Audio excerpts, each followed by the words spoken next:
So I think it's good we start with Surah Al-Fatiha. Bismillah ar-Rahman ar-Rahim. Alhamdulillah Rabbil Alameen. Ar-Rahman ar-Rahim. Malik yawm al-Din. إياك نعبد وإياك نستعين. اهدنا الصراط المستقيم. صراط الذين أنعمت عليهم غير المغضوب عليهم ولا الضالين. صدق الله العلي العظيم.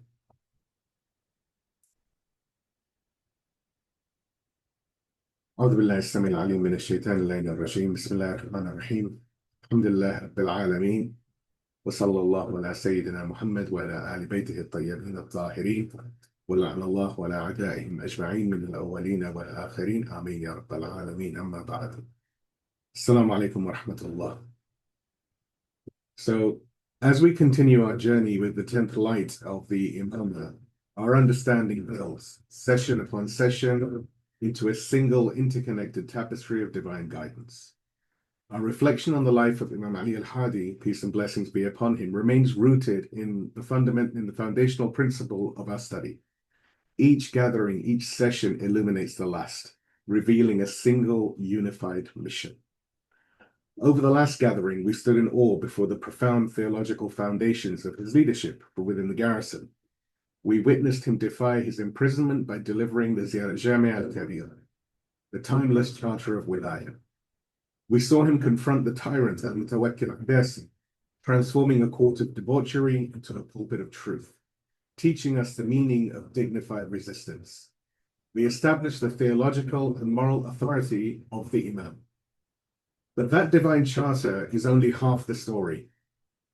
A charter requires an infrastructure. A constitution needs a government. Global leadership needs a functional network. Today, we turn our hearts to the practical genius of the Imam. Having understood the what and the why of his Imamah, we now explore the how.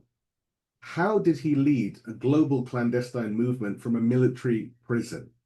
How did he guide his followers, collect religious dues, and answer complex questions while under the constant surveillance of the state?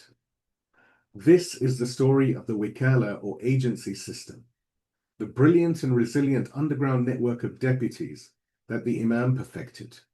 It is the story of the practical infrastructure that made his leadership possible and, crucially, prepared the Ummah for the greatest trial it would ever face, the impending dawn of the major occultation. With the epic of the Imam's theological victory fresh in our minds, let us now turn to the story of his clandestine infrastructure. In his most beautiful name and with full trust in his support, imploring his assistance and guidance, we proceed. If I can get a salawat, we'll have a brief recap of the previous session and then proceed. اللهم صل على محمد وآل محمد. So the title of the previous session was The Charter of Wilayah and the Light in the Garrison. And in our last session, we had the profound honor of beginning our journey with the 10th Imam, Imam Ali ibn Muhammad al-Hadi, peace and blessings be upon him. We witnessed how the mantle of Imamah passed from father to son, and how the 8-year-old Imam inherited not only his father's divine knowledge, but also his struggle against the tyrannical regime. Our reflection on his life unfolded across 3 core themes. Firstly, the garrison and the divine counterplot. We first traced the Imam's forced exile from the city of his grandfather, Medina, to the Abbasid military fortress of Samarra. We saw how the Khalif al-Mutawakkil, a vicious enemy of Ahlulbayt, sought to cage the Imam, severing him from his followers. And we learned that this was a divine makr or scheme, as explained by Allama Tabatabai. The Khalif's physical prison had the unintended consequence of forcing the Shia community to perfect the very clandestine global network of deputies or Wikala that would be essential for surviving the coming occultation. Number 2, the Charter of Wilayah. And from within that very prison, the Imam delivered his theological masterpiece, Ziyarah al-Jami'ah. We explored how this comprehensive charter is nothing less than the constitution of imamology. We drew on the insights of scholars like Ayatollah Bahjat and Ayatollah Jawadi Amali to understand its profound authority. We also clarified how its lofty descriptions of the Imams are not shirk, but the very essence of Tawheed, as they are the divinely appointed gates, the location of the cognition of God, through whom a pure and uncorrupted monotheism or tawheed is known. And thirdly, dignified resistance in a palace of wine. Finally, we witnessed the Imam's supreme moral victory in the Caliph's court. When summoned to a debauched gathering and ordered to drink wine, the Imam firmly refused. Then, when commanded to entertain the tyrant, he instead recited a bone-chilling poem on death that shattered the Caliph's arrogance and brought the entire court to tears. This, we learned, was the pinnacle of Jihad Tabyeen, the jihad of clarification, and the living embodiment of Imam Hussein's cry of how far from us is humiliation. We concluded that the Imam's life was a divine training ground, preparing the Ummah for the age of occultation, by teaching them to follow his system and his deputies. In our last session, we focused on the theological charter he provided. Tonight, God willing, we delve into the practical infrastructure that made his leadership from prison possible, the brilliant and resilient Wikala system itself. Please give me a salawat, and we then move on to the main session, which is Imam Ali al-Hadi, Networks of Guidance Under Siege, Introduction, the Clandestine Infrastructure. اللهم صل على محمد وآل محمد. So our last reflection concluded with Imam Ali al-Hadi firmly imprisoned in the military garrison of Samarra. We witnessed him turn this cage into a pulpit, defining his captors with a display of divine authority. We saw him deliver the Ziyarah al-Kabira, a timeless charter of wilayah that defined the Imamah for all of history. And we watched him in the tyrant's debauched court, where he refused the cup of wine and with a few lines of poetry on death, shattered the Caliph's arrogance, embodying the Husseini cry of how far from us is humiliation. We have seen the moral and theological victory of the Imam. But a profound question remains: how? How does an Imam under 24/7 surveillance, isolated in a military fortress, actually lead a global community? How does he answer complex legal questions from Khorasan, manage religious Jews from Qom, and guide followers in Yemen, all the while being watched by the state's spies? Here, we must move from the popular image of a passive, pious prisoner to the historical reality of a dynamic, clandestine commander. The Khalif thought he had caged the Imam, but what he had actually done was centralize the command and control node of a global underground network. This is why we must appreciate the meticulous analysis of scholars like the great martyr Ayatollah Sayyid Muhammad Baqir al-Sadr, may God rest his pure soul. He explained that the Imams were not just individuals. They were the heads of a divine project, tasked with building a conscious base that could survive any persecution. Shaykh al-Sadr says, the Imams, peace and blessings be upon them, were building this conscious base through a network of agents and communications. And this structure is what formed the true immunity for Islam and the wider Ummah. And the reference, of course, like with all of these sessions, is in the write-up. I encourage everyone to review them. This structure was the Wikala or agency system, and its perfection under Imam al-Hadi was not just a response to his imprisonment. Rather, it was a deliberate divine preparation for the most critical event in Shia history, the Ghaybah, or the occultation of Imam Mahdi. May our souls be his ransom. The Imam's imprisonment was a dry run for the Ummah. He was physically veiled by the Caliph's walls, training the community to function while being physically veiled from their Imam.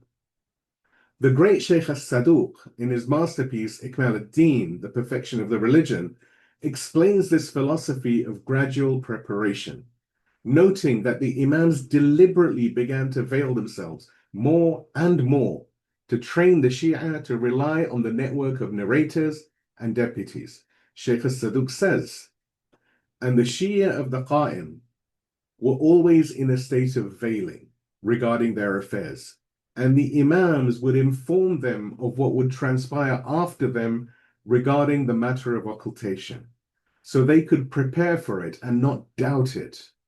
They would inform the Shia of the occultation and make them aware of it, so that their sense of desolation or fear, wahsha, would be lessened when it actually occurred. This session will explore this brilliant and resilient infrastructure.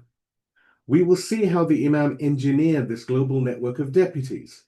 We will witness his da'wah to his very own jailers, turning a barracks into a school, and we will study the protocols of veiling that he perfected, the very protocols that would allow the community to survive and thrive in the age of occultation. This is the story of the clandestine network.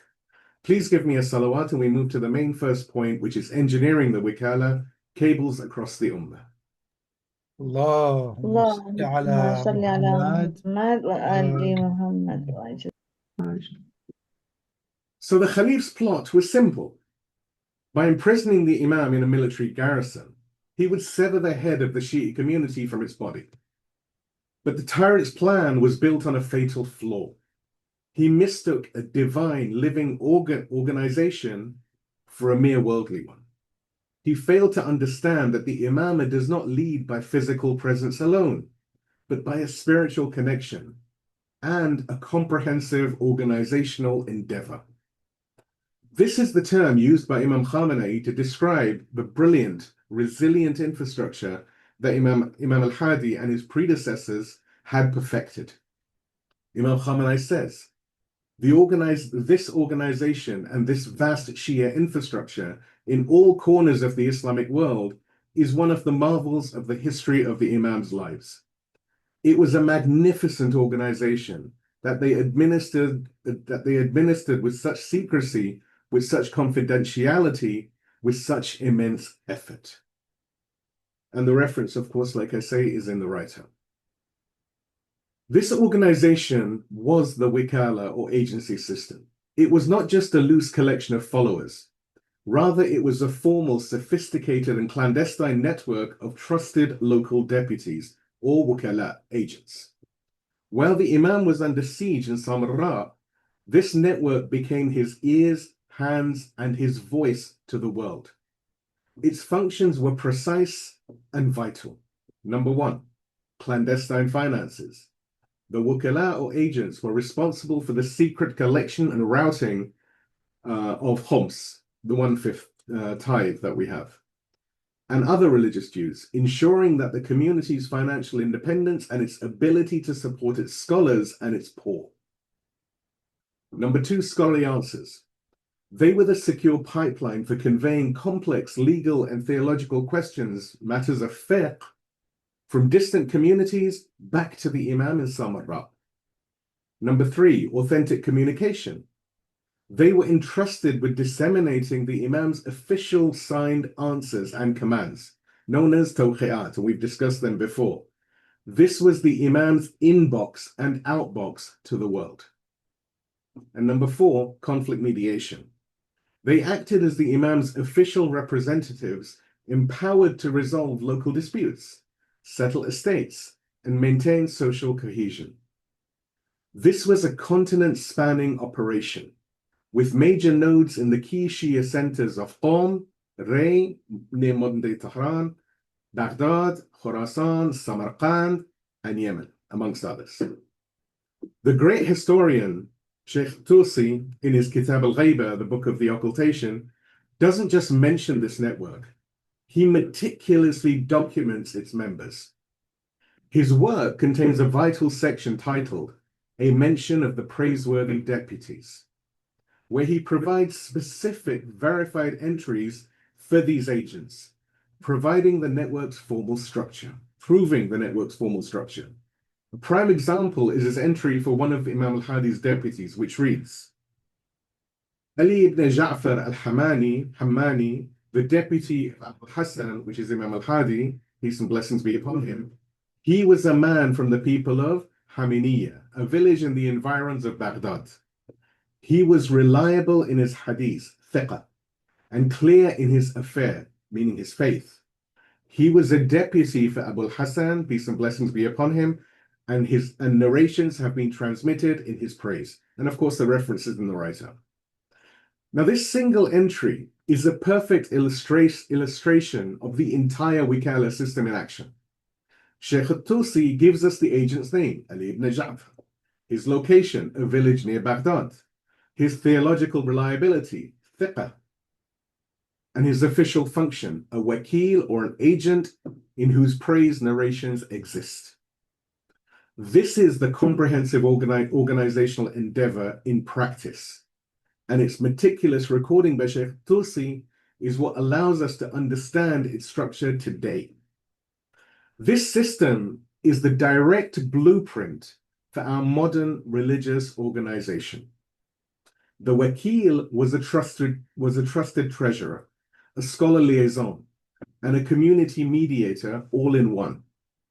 And most importantly, this system was the direct prototype for the 4 special deputies who would later guide the Ummah during the minor occultation. And of course, when we discuss the subject of Mahdawiyya, we will be discussing it in more detail and the 4 deputies. The great martyr, Ayatollah Shaheed Sayyid Muhammad Baqir al-Sadr, in his brilliant analysis of the Imam's lives, explained that their goal was never just to be pious individuals, but it was to build a conscious base that could survive and function. Shaheed al-Sadr said, and we quoted this earlier, but it's an important hadith, so important saying, so it's important to quote it again. The Imams, peace and blessings be upon them, were building this conscious base through a network of agents and communications. And this structure is what formed the true immunity for Islam and the community or the Ummah at large. Let's now look at our first call to clarify. Amanah or trust is the artery of the Ummah. Now, the Wikala system was built on one single non-negotiable principle, Amanah, which means trust. The entire global network would collapse with a single act of betrayal or corruption. This lesson is eternal, and it leads to one of the most critical clarifications for our communities today. As this divine system of social welfare and empowerment has, in some quarters, unfortunately in our time, been corrupted, turning a mechanism for alleviating poverty into a cash cow for the unscrupulous. Our Wikala system today is our community governance, our centers, our charities, and our mosques. The lesson from Imam al-Hadi is that this trust is not just assumed, it must be authenticated, transparently managed, and meticulously accounted for. So now let's look at, within this call to clarify, let's look at the indispensable principle of Ijazah or permission. And this is, of course, permission to collect the religious dues and to provide rulings and such. So first of all, no person, no center has any authority to collect religious dues like Khums or zakat on behalf of a Marja without his explicit, verifiable permission or Ijazah. The Imams themselves were very strict about this, sending letters or tawqi'at to authenticate their true agents and warn against imposters. Today, this principle is an absolute in Shia jurisprudence. For example, the ruling from Imam Khamenei, the question is asked, is it permissible for seminary students or preachers to take religious dues like Khums from the people without permission from a Marja? The answer is clear. It is not permissible for seminary students or preachers to take or receive religious dues from the people except after seeking and obtaining permission from the Marja, who the Mukallaf, meaning the one who follows, the Marja that a person follows, and to whom the person wishes to pay his religious dues. And of course, the reference is in the write-up. And here is a parallel, clear-cut ruling from Ayatollah Sayyid al-Sistani, where he is asked, is it permissible to give Sehm-e-Imam, and we'll come to what Sehm-e-Imam is momentarily. You can say, is it permissible to give Khums to any person who wears the turban, meaning is a cleric? The answer is very clear. It is not permissible to hand over the Sehm-e-Imam or hand over the Khums except to the Marja or his agent who possesses permission from him for that purpose. So now let's look at this fallacy of the verbal Ijazah. This Ijazah must be clear, verifiable proof. The responsibility lies not just with the agent to be honest, but with the person paying the religious dues, the Khums or the Zakat, to also do their due diligence. This is not a matter of personal opinion, but a bedrock principle of our fiqh, of our jurisprudence. The entire argument rests on a foundational, universally accepted legal maxim established by the Holy Prophet Muhammad, peace and blessings be upon him and his family. Prophet Muhammad had said, the burden of proof, al-Bayyinah, is on the one who claims. A person's statement, I have a verbal ijazah, is a claim. It requires a bayyinah, a clear evidence. A written, authenticated document from the Marja's office is that evidence. A verbal claim is not. This principle of requiring authentication is the bedrock of our entire religious tradition. A fatwa or a ruling itself is not considered binding if it is merely heard verbally. The muqallid or the follower has a duty to verify it. As Ayatollah Sistani says in one of his major books, Minhaj al-Salihin, he says very clearly, issue number 8, the fatwa of the mujtahid is established by a reliable transmission, such as the transmission of two just people, or a reliable person, someone who is thiqah, whose word brings certainty, or by finding it in the book of his practical rulings, which is secure from error. This verbal fatwa holds no weight until it is verified through a reliable, authentic source, like the Marja's official book. When this exact same standard of proof is applied to the Ijazah of Khums, the ruling is even more explicit. The Marja's office is asked, how can one be sure that a person is a legitimate agent? The answer is not, trust their verbal claim. The answer is to demand proof. Again, said Sistani, he says, he was asked, how is it possible to be certain of the Marja's agents? His answer, one must ascertain their agency through legally valid methods, such as personal knowledge, or the testimony of reliable persons, people who are thiqat, who they trust, or by seeing his written permission, stamped with the seal of his office. And of course, the reference for all of these rulings is in the write-up. I encourage everyone to review them. This ruling is the final word. It confirms that the standard of proof for an ijazah or a permission is a written permission stamped with the seal of his office. A verbal ijazah has no verifiable standing for the Khums payer. However, in our age of deep fakes and sophisticated forgery, this raises a second, even more critical question. How do we authenticate the written ijazah itself? And this danger is not theoretical. We have seen cases where overzealous individuals wanting to promote a particular program have used things like Photoshop to manufacture a fatwa from a marja declaring their event obligatory. This forgery was then spread on social media, causing confusion and panic among sincere believers in distant towns and villages, who felt a religious duty to attend an event thousands of miles away. This highlights a core principle of jurisprudence. The fiqh must cater to and protect the most vulnerable in society, not just the most discerning. A system that is easily forged is a failed system, as it creates immense hardship, what we call haraj, for the weakest. This problem of charlatans and imposters is not new. The imams themselves were forced to deal with it constantly, The Wikala system was plagued by false agents, and the Imams had to issue explicit verifiable letters, again, tawqi'at, to authenticate their true representatives and denounce the fakes.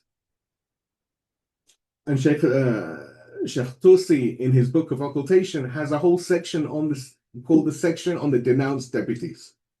An example is this one from Imam al-Hadi himself, warning his followers to shun an impostor. It says, "It is narrated that a tawqi, a signed letter, came out to them from Abu al-Hasan," meaning Imam al-Hadi.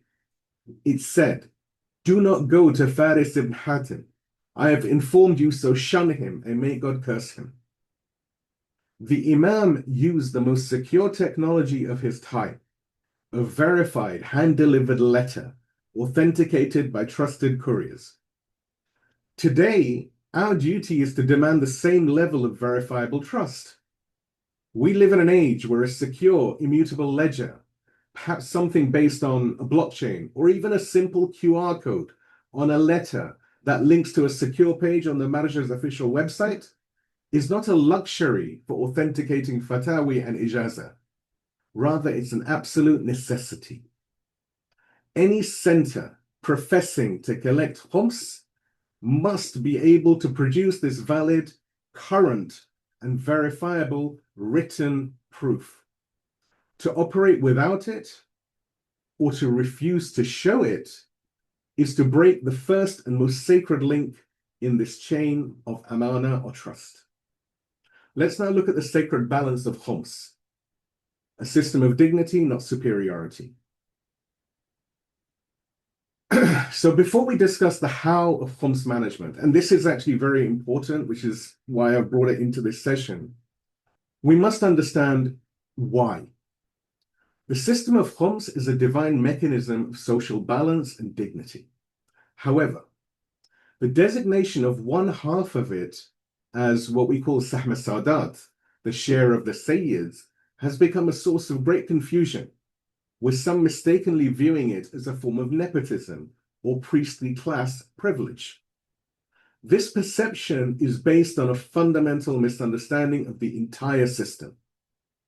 The why is not about giving Sayyids a special fund. It is about prohibiting them from the public primary one. Let me explain. The divine exchange, the prohibition of zakat. The foundational logic of Sehm-e-Sadaat is that God forbade the descendants of the Prophet, the people of Bani Hashim, from receiving the general public charity of zakat from non-Sayyids. This prohibition was established to preserve the ultimate honor and integrity of the Prophet's mission. It prevented any accusation, then or now, that the Prophet was using his divine message for personal financial enrichment of his own family line. He was insulating his sacred mission from all suspicion. But this created a problem. What happens to the poor and needy from his own family if they are barred from the main welfare fund? Imam Ja'far al-Sadiq explained the divine solution to this problem. Imam al-Sadiq says, "Indeed, God has made sadaqah, zakat, forbidden for us, and He has sent down the khums for us. So zakat is forbidden for us, khums is an obligation for us, and al-karama, which means gifts, are lawful for us." And the reference for this is in the writer. This makes the idea of Sehm-e-Sadaat not a privilege or a handout, but a divinely designated alternative. It is a parallel system of dignified support, ensuring that the Prophet's needy descendants are cared for from a separate, sanctified source without compromising the integrity of his mission. Let's now look at the lineage of accountability, not superiority. This brings us to the second, more dangerous misconception, that this distinction implies some inherent spiritual superiority. This is categorically false and in direct opposition to the core message of Quran. The only criterion for superiority or nobility in the sight of God is piety, God awareness, taqwa. Lineage is irrelevant in this divine measure. In Quran, Surah Hujurat, the chapter of the chambers, 49th chapter of the Quran, 13th verse, Allah subhanahu wa ta'ala says, "Indeed, the most noble of you in the sight of God is the most God-aware, the most pious of you." This verse is the unshakable foundation. This clarification is vital, however, because of the deep cultural respect shown to the Sayyids, and rightly so. For example, in many pious circles, a Sayyid might be invited to lead a prayer out of honor for his connection to the Prophet. This practice is a beautiful matter of adab or etiquette and love for the Holy Prophet, but it is not a sign of inherent spiritual superiority. In fact, the actual Islamic law or fiqh for who has precedence to lead a congregation demonstrates the true hierarchy. The right to lead belongs to the one who is the most knowledgeable in religion, then the one who is the best reciter of Quran, then the one who is the most pious. The lineage is an honor, but it comes after these fundamental virtues. As the ruling clarifies, and the ruling, for example, this one from Said Sistani, he says, the one with the most right to lead is the one most knowledgeable in fiqh rulings, and after him, the one most knowledgeable in recitation. A non-Hashimi, yani a non-Sayyid, is not given precedence over a Hashimi, over a Sayyid, only if they are equal in aforementioned qualities. This ruling perfectly captures the balance. The first criteria are knowledge and piety. Only in a situation of a perfect tie is the Sayyid given honor. This proves that while the lineage commands respect, the true authority to lead rests on taqwa, God awareness, and ilm, knowledge. The Imams of the Ahlulbayt themselves were the first to dismantle any notion of privilege based on bloodline. They taught that this lineage is not a free pass to paradise. It is a heavier burden of responsibility. In fact, they applied this principle of higher accountability to all who affiliated with them. Imam al-Sadiq made this devastatingly clear when he explained the standard for his Shia or followers to one of his companions. And the reference for this hadith is in the writer. Imam al-Sadiq says, "O Ibn Jundab, indeed the good doer from amongst you," meaning from the Shia, "has a double reward. And indeed the sinner from amongst you," meaning from the Shia, "has a double burden. And that is because he is from us. The good doer from amongst you has emulated us. And the sinner from amongst you," meaning from amongst the Shia, "has aggrieved us." The logic here is inescapable.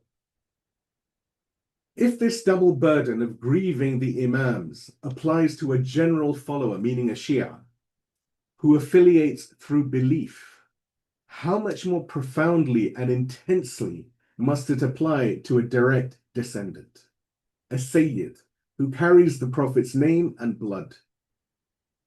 They are held to the highest standard.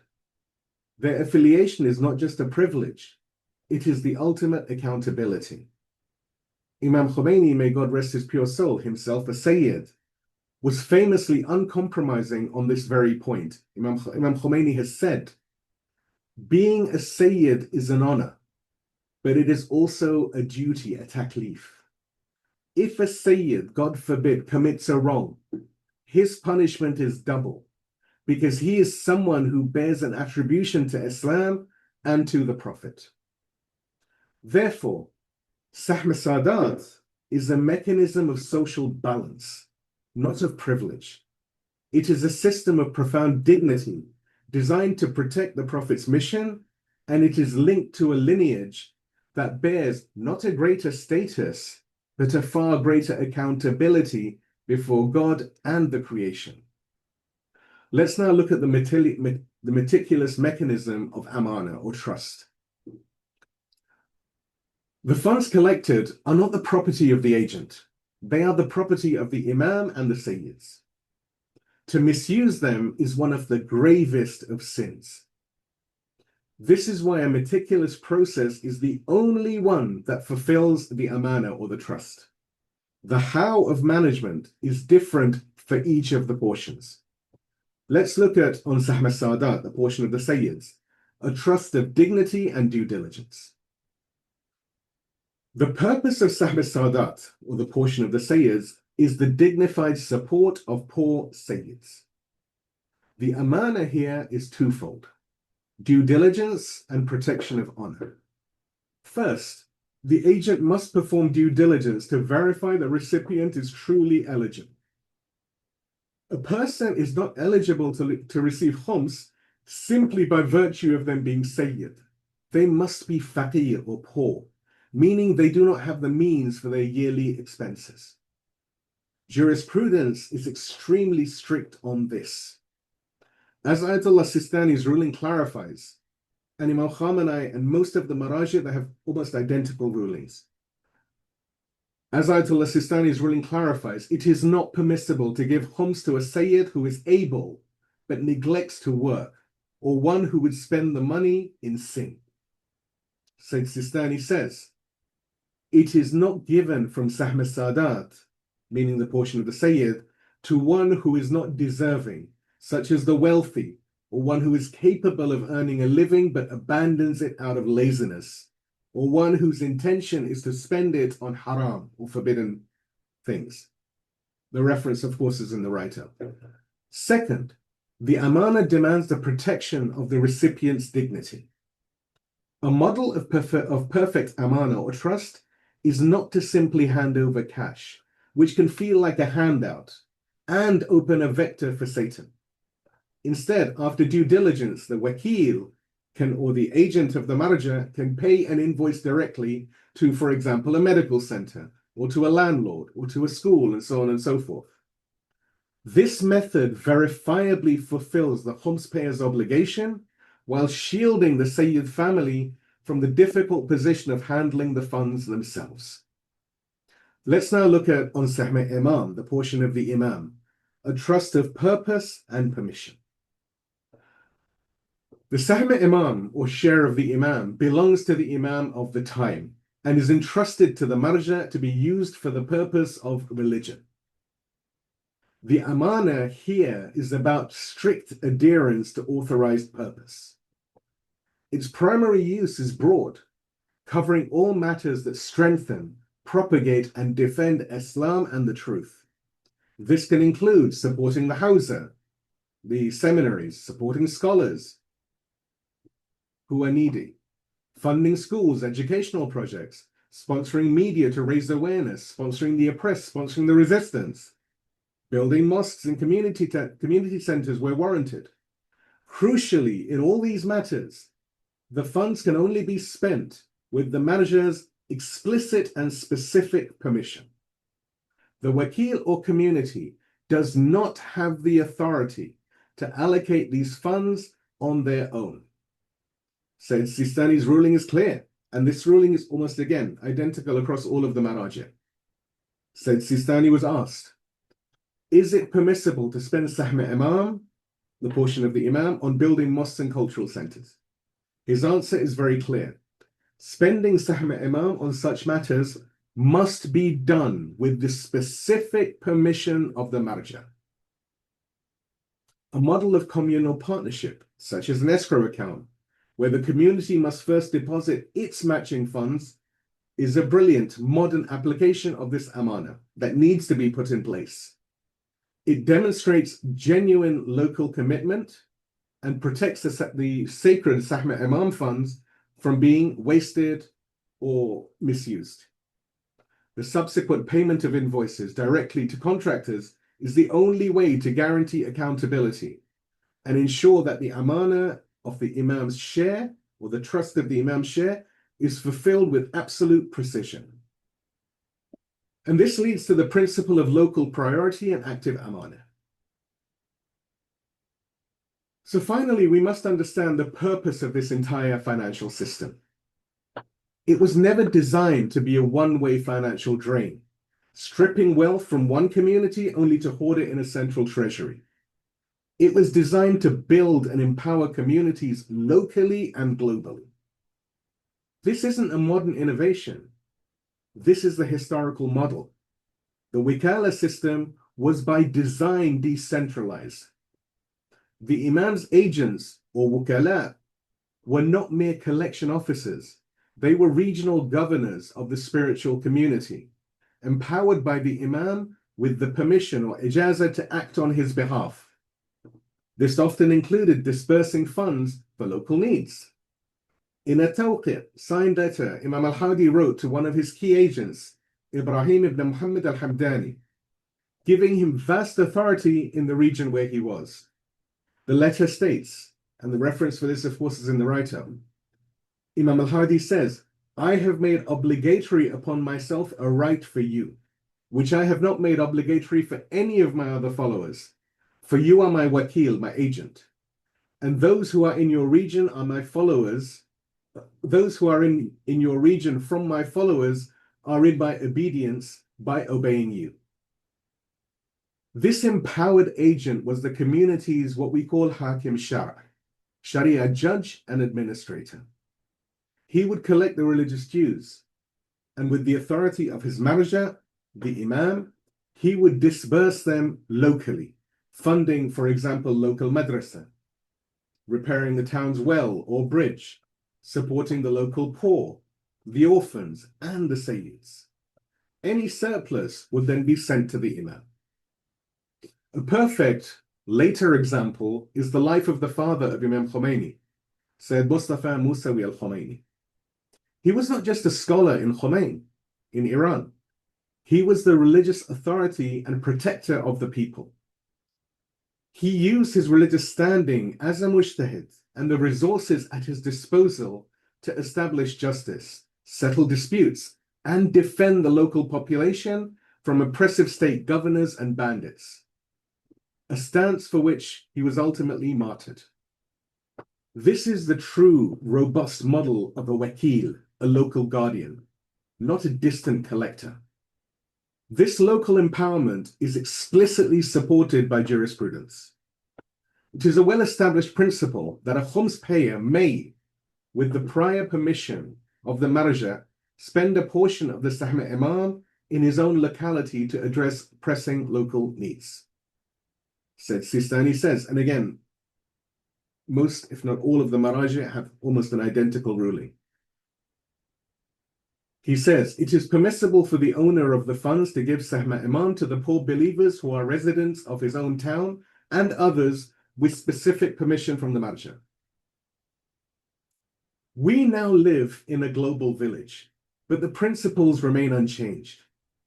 The duty of the Marja's representative, as was the duty of the wakils or representatives of the imams, the responsibility, duty of the community scholar and the center's trustees is actually greater today, not lesser. The trust or Amanah is significantly more profound.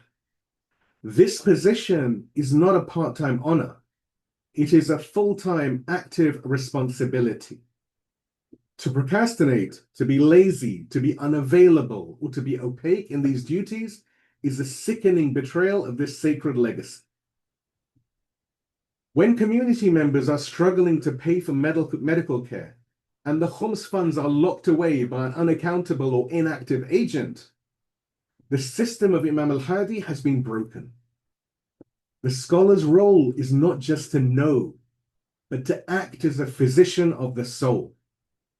Imam al-Sadiq gave us a chilling warning about the inactive scholar. He said, and again, the reference is in the write-up, indeed, when the scholar does not act on his knowledge, his sermon slips from the hearts just as rain slips from a smooth stone. This leads to the crisis of opacity. When a believer in a given country pays a small fortune to them in Khums, but sees the local Shia, both Sayyid and non-Sayyid, still struggling, still not having food, still not having medical treatment, they then have the right to ask, what is happening? Why is this divine system not helping the people here? This legitimate question is not a call for advertising charity on social media, an act that would violate the dignity of the recipients and the sincerity of the deed. It is a demand for systemic accountability. A balance must always be struck between prudence which protects the dignity of the poor, and the Amanah of transparently managing the community's sacred trust. This crushing opacity creates a toxic climate of distrust, where many, seeing no local benefit and suspecting corruption, refuse to pay Khums at all, thereby falling into a haram situation. And this is important. The lack of transparency becomes a cause of sin. Here we must confront the common sentiment used to silence these very concerns. We will be told, but brother, your duty is only to pay. Once the Khums has left your hand, your obligation is fulfilled and it is not your problem. This is what many people say. This argument, while perhaps well-intentioned, is a dangerous oversimplification and a tool of Satan. It is born from a misplaced urf or custom that confuses piety with passivity and mistakes respect for a prohibition on accountability. It ignores the muqallid or the follower's own active duty of due diligence to ensure their khums or any other due is given to a verifiable, legitimate agent or wakil. This is not a minor issue. This is not a minor issue. It is an existential threat to the entire Wikala system itself. If a believer who is perhaps working 2 jobs to make ends meet sees their local agent acting in an ostentatious manner, living in luxury, and caring little for the people suffering, they will not just lose trust in that agent. They will, God forbid, lose trust in the Marja who appointed him, seeing this behavior as a profound betrayal of the sacred trust the Marja has placed in that representative. And from losing trust in the Marja, it is but a short step to losing faith in the entire system of niyaba or deputyship that Imam al-Hadi and the Imams built to sustain us. This opacity and corruption is not just a financial crime. It is a spiritual crime, a sin. It severs the ummah from its leadership. It is a betrayal of the very covenant that our Imam said was the prerequisite for his return. Imam Mahdi said in a very famous tawqiyah, which Sehm-e-Sadaat cites in, which was written to Sheikh Mufid, and it's cited by al-Tabarsi. Imam Mahdi says, and this is addressing us, so we should listen. Imam Mahdi said, if our Shia, may God grant them tawfiq or success in his obedience, were to unite their hearts in fulfilling the covenant upon them, our blessed meeting with them would not be delayed, and the felicity of witnessing us would be hastened for them. Our failure to fulfill this covenant of Amanah is, therefore, a direct cause for the delay in his return. We should think about this. Now you have the betrayal of opulence, a crisis of character. Beyond the mechanics of Amanah, there is a deeper crisis of the spirit. What happens when a wakil is not stealing, but is living in a state of inappropriate luxury, far removed from the struggles of the community he serves? When a believer who is working 2 jobs to make ends meet, or even 1 job, sees a representative of the Marja living in an opulent house or driving an expensive luxury car, a profound spiritual disconnect takes place. This is not because Islam is against wealth. Wealth is a blessing from God. It is because the station of a religious guide demands a higher standard. The representative of a Marja is a representative of the Imam, and the Imam is the heir of Imam Ali, peace and blessings be upon him. The life of Imam Ali is the eternal standard. Imagine when his own governor, Uthman bin Hunayf, merely attended a lavish banquet, Imam Ali sent him a blistering letter of rebuke, reminding him of the standard he must uphold. This is letter 45 from Nash Balagha. I'll read you a portion of it. Imam Ali writes, "Behold, Your Imam has contented himself with 2 worn-out cloaks from this world and 2 loaves of bread for his food. Behold, you are not able to do that, but at least help me with piety, effort, chastity, and righteousness. This is the divine standard. The representative of a Marja, who himself lives with profound frugality and simplicity, cannot live the life of luxury while the community suffers. To do so is to betray the very zayt, which is like dignified station of his position. Imam Khamenei has issued very clear directives on this, categorically forbidding seminary students and clerics from the very lifestyle that some agents unfortunately display. Imam Khamenei says, the station of a student of religion means a simple station, a moderate station. Excess and luxury seeking are harmful and forbidden for clerics. This lifestyle of opulence is not just a personal failing. It is an existential threat to the Wikala system. It is a direct fulfillment of the terrifying warning from Imam al-Sadiq. Imam al-Sadiq is cited as having said, when you see a scholar who is in love with his worldly life, then hold him in suspicion regarding your religion. For verily, everyone who loves something hoards what he loves. This is why accountability is not disrespectful. Rather, it is a sacred duty to protect the deen itself, the religion itself. Our duty then is to fight back with clarity and honesty. We must revitalize this system. We must respectfully but firmly ask our centers to show their Ijazah, their permissions. We must insist on a modern, transparent process for how Khums is managed. This is not suspicion. This is Amanah. It is the sacred legacy that Imam al-Hadi and his brave deputies risked their lives to build. Please give me a salawat and we move on to the next point, which is guiding new Muslims in a barracks town. اللهم صل اللهم صل على على محمد محمد وآل وآل محمد. محمد. The Imam's mission in Samarra was not limited to managing his existing global network. A new and unexpected field of guidance opened up right outside his door, the barracks itself. Samarra was filled with the Caliph's personal guard, many of whom were Turkic soldiers and other recent converts to Islam. These were men with little to no deep Islamic literacy, brought in for their military skill, not their piety. Here the Imam demonstrated his pastoral mission. Unable to give public lectures, his very presence became an act of da'wah, of invitation. His method was not the podium, but rather his akhlaq, his ethics. The tyrant had imprisoned the Imam, but he could not imprison the light of his character. Historical accounts are filled with anecdotes of his own jailers becoming his most devout followers. Sheikh al-Mufid narrates in Kitab al-Irshad. The Khalif appointed Salih ibn Sa'id to guard him.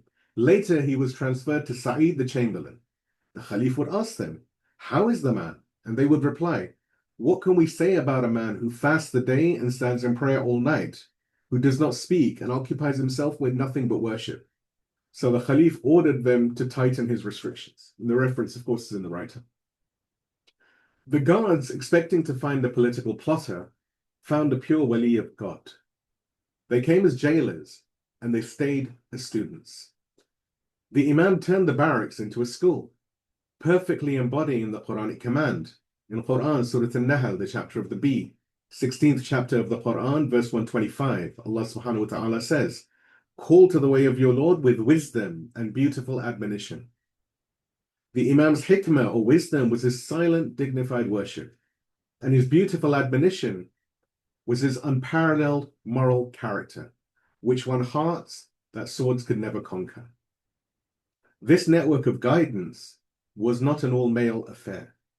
The grandmother as a guardian, the station of Sayyid al-Sawsan. Just as his father had found a sanctuary of purity in Sayyid al-Samana, Imam al-Hadi's own household was a beacon of light. His wife was the mother of the next Imam, the mother of Imam Hassan Askari, was Sayyida Sawsan, also known by the names Hudayth or Salil. Like Sayyida Sumana before her, she was not from a royal or political family, but she was a Jariyah, a bondswoman from the Nuba region in modern-day Sudan, who was chosen by the Imam for her supreme purity and piety. She entered the Imam's home, an epicenter of monotheism, as Ayatollah Misbah Yazdi describes such households, and became one of the most revered women of her time. Ayatollah Misbah Yazdi says, "The house of an infallible Imam is not merely a residence, it is an epicenter of monotheism, and a center for the manifestation of the divine names. Anyone who entered this space was exposed to the breezes of divine mercy. The women who became the wives of the Imams, if they possessed a pure spiritual disposition, found this environment to be the best ground for their spiritual growth and perfection. Her station was such that after the martyrdom of her son, Imam Hassan al-Askari, she became known as al-Jiddah, the grandmother, a title of immense reverence. She was not just a historical figure, she became a key institutional actor in the most critical transition in Shia history. Sheikh al-Saduq, in his masterpiece Kamal al-Din, explains that Imam al-Askari formally designated his mother, Sayyid Sawsan, as the executor of his endowments and a public reference point for the Shia, providing stability and guidance at the confusing dawn of the great occultation. Sheikh al-Saduq writes, and Abu Muhammad, Imam al-Askari that is, peace and blessings be upon him, designated his mother, Sayyid Sawsan, as his legatee, his wasi. He made her the executor over his endowments, his charities, and his affairs, and he called a group of reliable witnesses to bear testimony to his will, and she became the reference point for the Shia after his passing in certain matters. Now a call to clarify. Building the true community from barracks to brotherhood. The Imam's work in the Samarra barracks is a direct and urgent lesson for us. He took in strangers, rough new converts, and turned them into devotees. How do we, in our communities, welcome those who enter our doors? Let's now have a look at the myth of the born Muslim. First, we must correct a fundamental misunderstanding. We often create a patronizing distinction between new Muslims and born Muslims, as if one is a guest and the other is an inheritor. This is theologically flawed. No one inherits faith. A person born to a Muslim family inherits a cultural connection and, as the Prophet taught, a pure fitrah or innate nature. But they do not inherit iman or faith. Faith, especially in its foundations, the theological points commonly known as usul ad-din, demands personal conviction. Every individual, regardless of their parentage, must at some point convert their inherited identity into a conscious, submitted faith. They must affirm their shahada with personal certainty. Therefore, when a person from a non-Muslim background enters our community, they are not a special case. They are a brother or sister who has just completed the same journey of submission that is required of each and every one of us. Now we look at the United Ummah versus the clique. So with this understanding, our welcome must be one of reunion, not of inspection. Our communities are tragically afflicted with cliques, cultural, linguistic, or social, sometimes even familial, that make our centers feel like private clubs.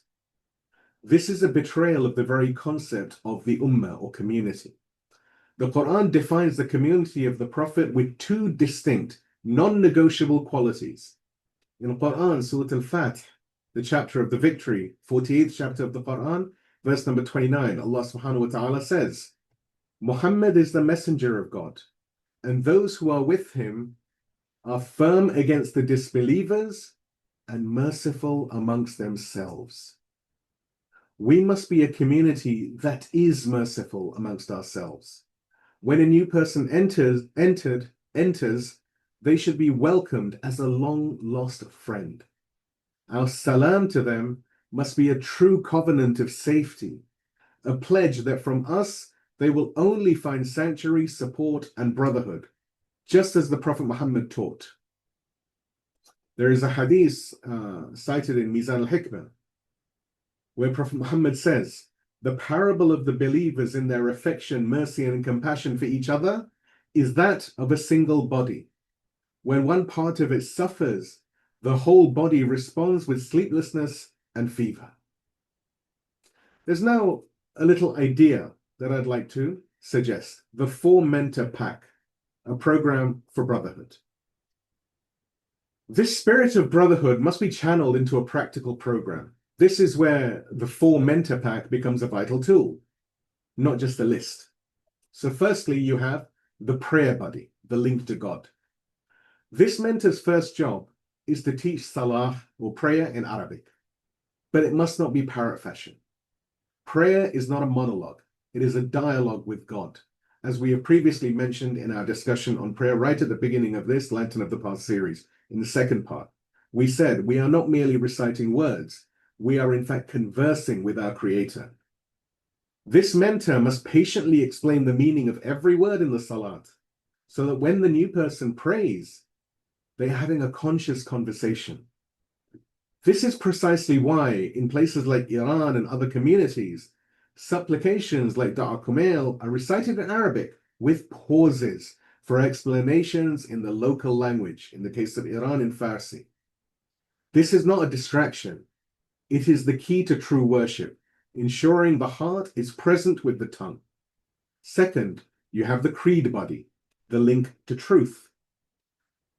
This mentor's role is to guide the new brother or sister on their journey to personal certainty.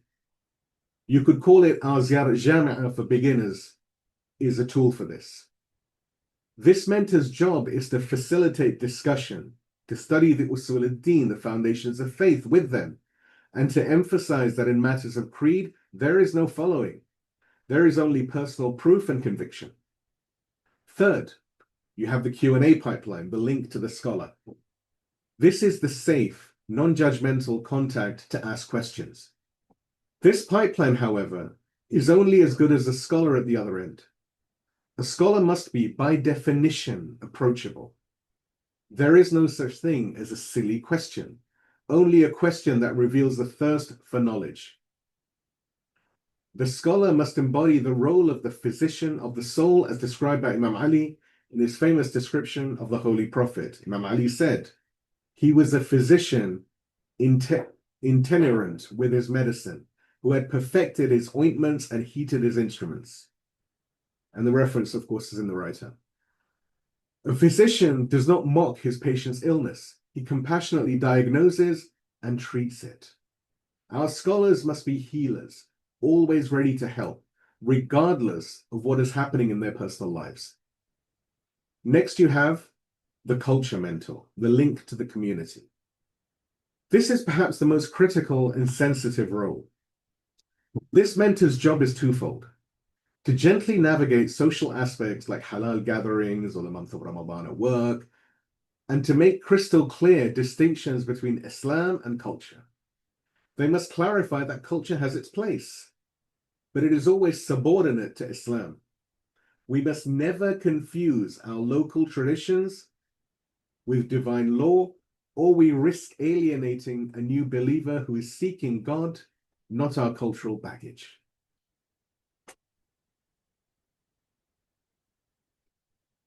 Now, this entire program is a means to an end.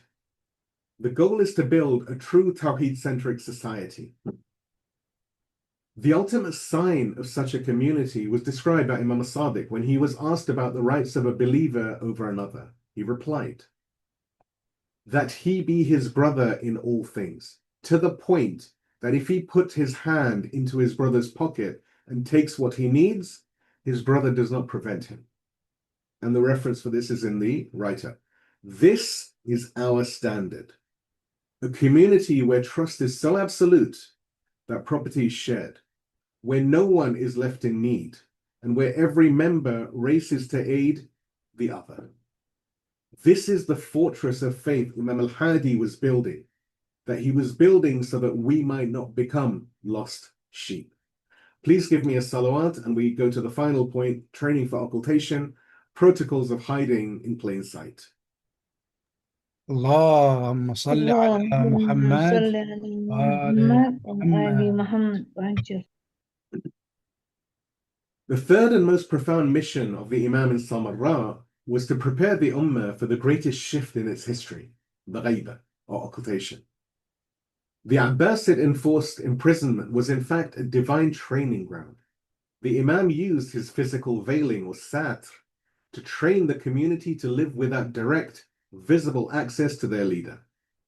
He forced them to learn and perfect new protocols for survival and guidance. Number one, authentication. The community had to learn to differentiate between a forged letter and an authentic tawqeed, the signed letters from the Imam, often by recognizing his specific signature and the reliability of the wakil or the person who carried it. Number two, compartmentalization. The network operated on a strict need-to-know basis. Agents in different regions did not know each other. If one was captured and tortured, he could not compromise the entire infrastructure. Number three, redundancy. The Imam used multiple secret couriers and pathways to send messages and funds, ensuring that if one path was compromised, the connection would remain. And number four, clear succession. The Imam made the identity of the successor, Imam Hassan al-Askari, very clear to his most trusted companions, ensuring a seamless transfer of authority. This entire system is a practical tafsir or exegesis of the Quranic command. In Quran, Surah Al-Imran, the chapter of the family of Imran, third chapter of the Quran, verse 200, Allah subhanahu wa ta'ala says, O you who have believed, be patient and excel in patience and remain steadfast and linked. The Wikala system was the very link that connected the Ummah. Allama Tabatabai in Tafsir al-Mizan explains that the word rabitu, which is linked, comes from al-Murabata, the act of stationing soldiers at a frontier garrison to guard against enemy attack. Allama says, his statement, and rabitu, comes from al-Murabata, which has the meaning of linking or being bound. Its origin is from tying or rabt a horse, which is to fasten it. And al-Murabata in Quranic usage is to be stationed at one of the frontiers, the thaba of the Muslims, or near to it, to prepare one's strength and repel the enemy from the sanctum of Islam. What a perfect description of the Imam's followers in the garrison city of Samarra. They were the spiritual guards on the frontier, maintaining the link to their leader. The great scholar Sheikh al-Sadiq, in his masterpiece Ikmal ad-Din, The Perfection of the Religion, explains this philosophy of gradual preparation for the occultation, noting that the Imams deliberately began to veil themselves more and more to train the Shia to rely on the network of narrators and deputies. We've quoted this hadith before, I believe. Sheikh al-Sadiq writes, and the Shia of the Qa'im were always in a state of veiling regarding their affairs, and the Imams would inform them of what would transpire after them regarding the matter of the occultation, so that they could prepare for it and not doubt it. And they would inform their Shia of the occultation and make them aware of it, so that their sense of desolation or wahsha would be lessened when it actually occurred. Let's now have a look at our final call to clarify, the Occultation Readiness Audit, a trust for the Imam. This history is not a relic, it is our instruction manual. The Wikala system was the training ground for the era that we now live in. We must therefore conduct an occultation readiness audit on our own communities. This is not a corporate or worldly procedure. Worldly establishments have protocols to protect their financial interests. Our interests, the preservation of Islam, the spiritual well-being of the community, and the sanctity of the Imam's trust, are infinitely higher. Our protocols must therefore be significantly more profound, more robust, and more accountable. These centers, mosques, and communities are not the private property of any family, board, or individual. They are a sacred trust and Amanah, held for God and his final proof, Imam al-Mahdi, may our souls be his ransom. They must be run with the sacred respect due to such a trust. The Imam of our time himself linked the delay of his return to our collective failure to fulfill the covenant. In a tawqi, which we mentioned earlier, he said, Imam Mahdi is telling us directly, we need to reflect on this. If our Shia, may God grant them success in his obedience, were to unite their hearts in fulfilling the covenant upon them, our blessed meeting with them would not be delayed, and the felicity of witnessing us would be hastened for them. Fulfilling that covenant begins here. Our centers must be a microcosm of the true Islamic society, a training ground for his return. This requires asking hard, practical questions. How does our fiqh flow? The Wikala was, first and foremost, a QA pipeline. We must ask, is our system for fiqh questions, jurisprudential questions, clear, trusted, and above all, sincere? We must leverage technology, not just for convenience, but for accountability. A clear, trusted system should allow a mukallaf, someone who follows a marja, to submit a question and track its progress. Modern systems can log a question, show it is under review, and then provide an answer, noting who in the marja's office answered it or from which book it was cited. This builds trust and transparency, but the most important aspect is the sincerity of the question. The Wikala is a lifeline for guidance, not a tool for loophole shopping. We are warned against the very sickness that afflicted the children of Israel in the story of the cow. God gave them a very simple command, but they destroyed themselves with insincere questions designed to evade and complicate. In Quran, Surah Al-Baqarah, the chapter of the cow, second chapter of the Quran, verse 67, Allah subhanahu wa ta'ala says, and mention when Moses said to his people, indeed, God commands you to sacrifice a cow. They said, do you take us in ridicule? Their subsequent incessant questioning about the cow's color, age, nature, gender, etc., was not for clarity. It was a sign of their obstinate, argumentative hearts. Allama Tabatabai in Tafsir al-Mizan explains that their repetitive questions were a form of mockery and a desire to make the simple command impossibly difficult. Allama says, and their questioning, question after question, about the cow's attributes, and the repetition of the question from them was not devoid of obstinacy, stubbornness, and bad manners. And because of this, God made it difficult for them, as they had made it difficult for themselves. The reference, of course, is in the write-up. This is the very definition of a community with a diseased heart. We must clarify that to ask the same question in 5 different ways to get the answer we want is a mockery of fiqh.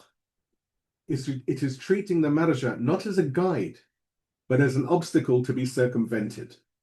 Imam al-Sadiq, peace and blessings be upon him, warned against this, saying, Abu Abdullah, Imam al-Sadiq said, ask for the sake of understanding, and do not ask for the sake of finding fault or making trouble. For the one who asks for understanding is a seeker of guidance, and the one who asks to find fault is a troublemaker. The reference, of course, is in the write-up. Who holds the trust and the purse strings? The Wikala system was a financial network built on trust, built on Amanah. We must ask, are our community finances, our Khums, zakat, and donations managed with absolute, verifiable transparency? These are not the center's funds. They are the funds of the Imam, the Sadaat, or the Sayyids, the descendants of the Prophet, and the community. A wakil or agent cannot unilaterally spend them. And this brings us to a painful and corrupt practice: the prostitution of Islam, particularly around Ashura. When a community leader, in defiance of all Islamic priorities, spends thousands on a popular speaker to attract a larger crowd and therefore more donations. All the while, members of that same community struggle to pay for food or medical care. They have committed a monstrous betrayal of trust and a major sin. They have turned the sacred member of Imam Hussein into a commercial transaction. They have profited from the blood of Imam Hussein. This is the form of israf, wasteful squandering, that the Quran condemns. In Quran, in Surah Al-Isra, the chapter of the night journey, 17th chapter of the Quran, verses 26 to 27, God says, "And do not squander wastefully. Indeed, the squanderers are brothers of shaitan." Where is the accountability and succession? And this leads to the final, most crucial point. The Wikala system worked because the Imams would immediately and publicly depose and curse corrupt agents. This accountability must exist today. Our communities must be micro-wilaya. A verified, righteous, and educated scholar must be the leader, with final authority on religious programming, disputes, and the direction of the community. This scholar, however, is not a dictator. He is the guardian of the deen, of the religion, and the community, the ummah, accountable above all to God, and overseen by the Hawza, the seminary that trained and verified him.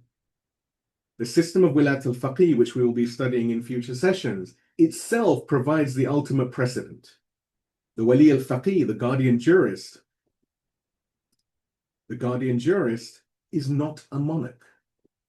He is overseen by a body of his peers, the Assembly of Experts, what we call Majlis al-Kobragan, which holds the constitutional authority to assess his performance, and if he should fail to meet the conditions of justice and capability, to depose him immediately. This principle of accountability must apply at every level. The community trustees must be elected for fixed terms, but the scholar or leader himself must also be held accountable. A scholar's turban does not grant him immunity.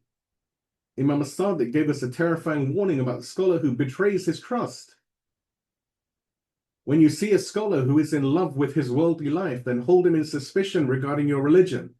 For verily everyone who loves something hoards what he loves. The reference, of course, is in the write-up.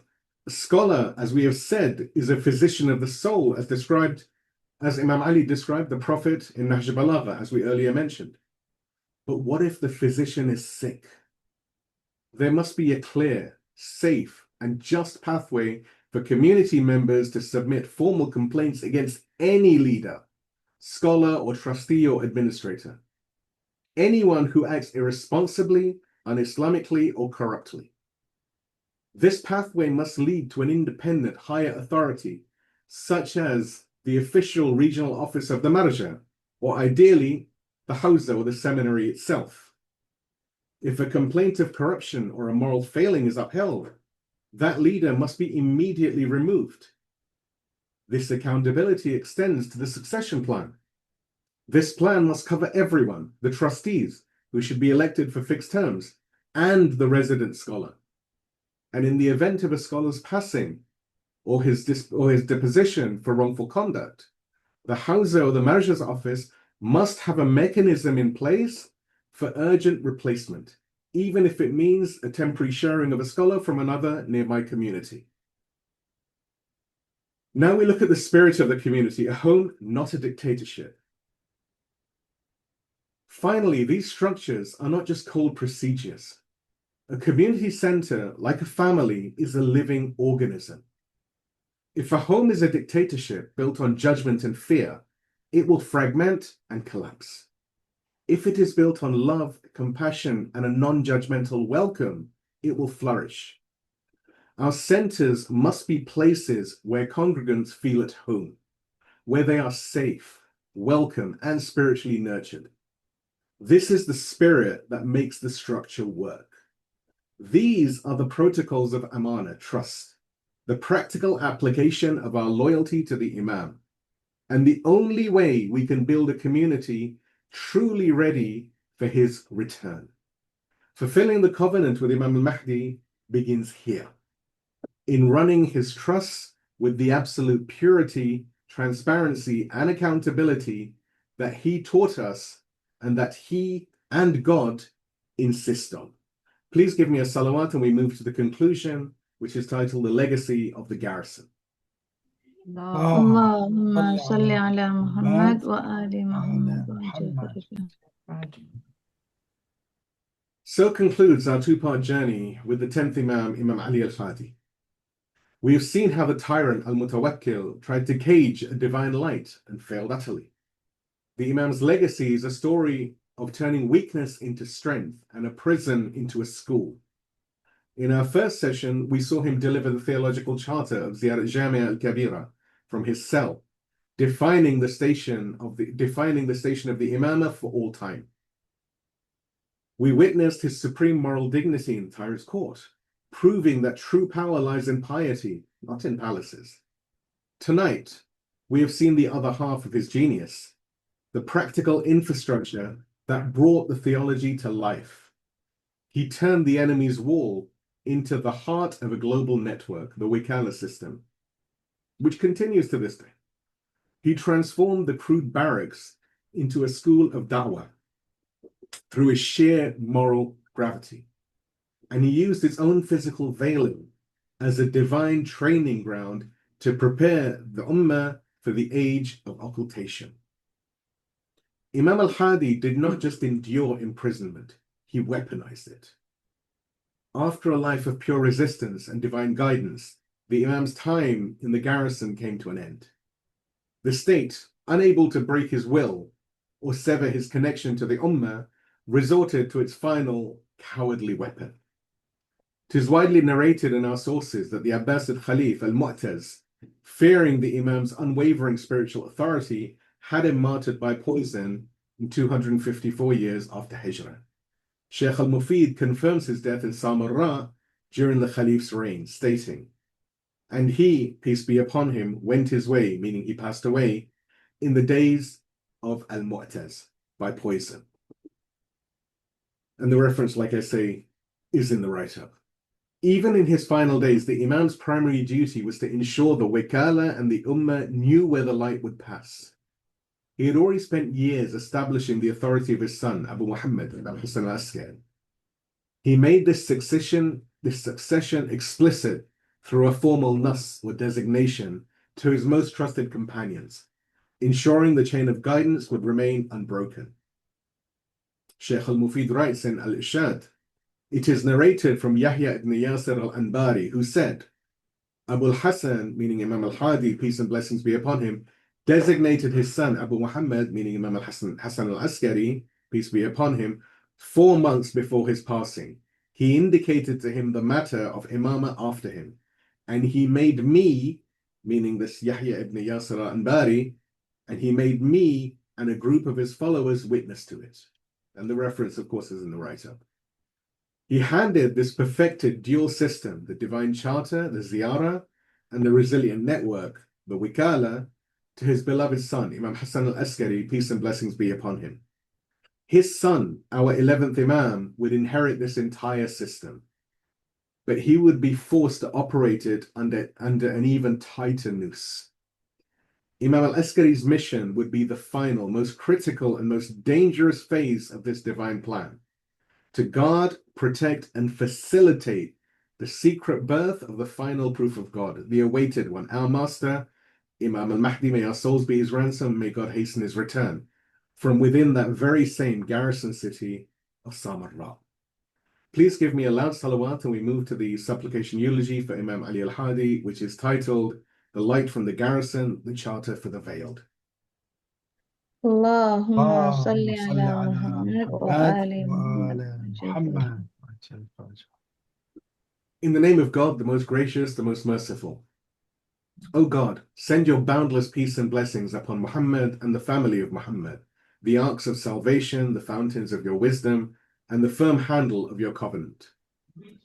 O God, we turn our hearts to you tonight, seeking your mercy through the light of your 10th proof, our master, Imam Ali ibn Muhammad al-Hadi. We send salutations upon the light in the garrison, the free man in the fortress, the guide who from the heart of a military camp defined the cosmos for all time. We thank you for his legacy. We thank you for his Ziyarah al-Jami'ah al-Kabira, the charter of wilayah he delivered from a prison cell, teaching us that no tyrant can cage a divine reality. He taught us that the Imams are the locations of the cognition of God and the guardians of your secret, and that the truth is with them, in them, from them, and to them. O Lord, by the sanctity of his dignified stand in the tyrant's court, we ask you to grant us a fraction of his courage. He who refused the cup of wine and with a poem on death shattered the arrogance of Mutawakkil. He who embodied the cry of his grandfather, how far from us is humiliation. O Lord, by the Amanah, the trust of his brilliant Wikala system, we ask you to forgive our profound shortcomings. His life was a divine training ground for this age of occultation, a test of our loyalty to the system of his deputies and to the awaited one. But we have failed. We are the ones who ask with obstinacy, rather than for understanding. We are the ones who seek loopholes, rather than submission. We are the ones who have allowed the sacred trusts of our communities, the Khums, the Minbar, the centers, to be corrupted, breaking the chain of Amanah he built with his blood and his patience. And so we look around at a world darkened by corrupt regimes, and we cry out with the heart of Dua Nudba, where is the remnant of God? Where is the awaited one to sever the ropes of tyranny and oppression? We know, O Lord, that he is not veiled by your decree, but by our own deeds. His grandson, Imam al-Mahdi, may our souls be his ransom, is the hidden light concealed by our failures. For he himself told us that if our Shia were to unite their hearts in fulfilling the covenant upon them, our blessed meeting with them would not be delayed. So, O God, in this very moment, we beg you for tawfiq to change, the ability to change. We beg you to help us to be better. We renew our covenant as we pledge in Dua al-Ahad. O God, we commit to him our covenant, our allegiance, and our loyalty for as long as we shall live. O God, make us among his helpers, his aides, and his defenders. O God, let this not be an empty pledge. Grant us the profound submission of Ziyarah al-Jami'ah, which says, our heart is submitted to you, our affair is following you, and our help is prepared for you. Let this pledge be a fire for justice. Let it be our strength to stand with your oppressed servants in Gaza, in all of Palestine, in Sudan. Protect the children under the rubble, and grant victory to the hands of the resistance who embody the true dignity of Imam al-Hadi and refuse to bow to the tyrants of the age. O Lord, accept from us this small remembrance. Make us worthy of the system Imam al-Hadi built. Make us true servants of his son, his grandson, and hasten the day when the light of Samarra, the child of the garrison, returns to fill the earth with justice, with the justice of his fathers. Amen, O Lord, sustainer of the universes. Amen, O most merciful of the merciful. وآخر الدعوان الحمد لله رب العالمين والسلام عليكم ورحمة الله وبركاته.